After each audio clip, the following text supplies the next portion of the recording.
What? This was not 1 hour ago, and I can prove this because I can actually jump to the forums and it says right there 1 minute ago. But in the game it says an hour ago. Has that been there for the past hour? I really wish I'd actually looked, but this update has just gone live. Actually, as this video goes up, it might have been up for about an hour. Now, there was a lot of, are they going to, are they not going to nerf Revenant Frame here? I've looked. I can't see a nerf in there. Not at all. On the list of changes, they've refunded the controller, or returned the controller functionality, focused conversions, the pause menu UI, made some micro optimizations to some visual stuff, something about when consigning a pet to the Lotus, not a pet of the Lotus as I was reading there, hence the confusion. There's some changes to that, nothing major, it's just a box will appear requesting you enter the name of the pet you're consigning to them. And you can now donate multiple resources and decorations to your clan vault, rather than, yeah, you could donate that. Oh, okay. Multiple donations at once, rather than it having to do it one after the other. When it comes to the Revenant Frame here, nothing at all in there.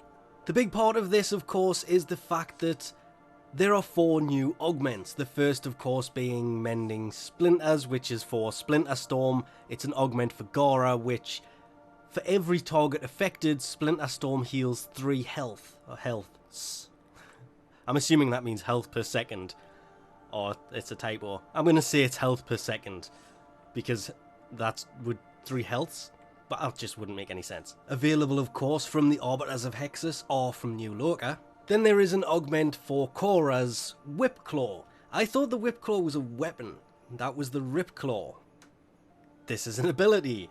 That's where they had me confused with that update yesterday. Anyway, this is hitting 3 enemies will grant 35% stacking damage bonus to subsequent Whipclaws. I was going to say something completely different there, but it will decay after 10 seconds, so that could actually save her first ability. That one I'm definitely going to be playing with. Of course, this is available from Red Veil or Steel Meridian. As with a lot of these augments, Octavia's for her Resonator ability is exactly the same. Is it Resonator ability or the Conductor ability? Or is the mod called Conductor? I think I'm getting them backwards. I think I was right the first time around. Anyway, this reactivating the ability will make the Resonator move to where you are looking, and it does say at 150% speed, so it will move fairly quickly. That is how her ability should have been from the beginning. That would have made it so much better. There are actually a few abilities, or augments for abilities that do exactly the same thing. Kind of glad they did that. That's also a pretty decent augment. This one, of course, is available from Cephalon Suda or New Loka. And lastly, we have Enveloping Cloud for the Cloudwalker ability for Wukong. Allies within 4 meters of the cloud become invisible for, or invisible to enemies for 14 seconds. Well, it didn't really need the 2 enemies in there. They will just become invisible for 14 seconds. Lasers obviously don't work. If you walk through a laser invisible, you still set the lasers off. This is, of course, all of these have been at their max stats. When you first get them, they are nothing like that whatsoever. But again, this is kind of like Ashe's first ability. I think there's an augment for that. If you cast it, allies nearby will become invisible as well as Ashe. So that is also a really good augment. This is weird. I know there's only 4 augments, but 4 pretty decent ones.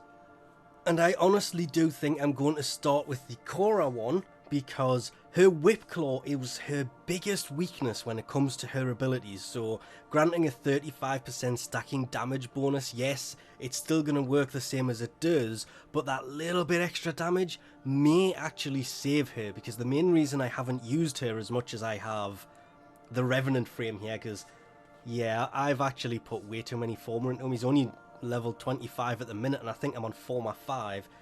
It's because he was fun to use. He's a pretty good all-round frame. Khora could be the same.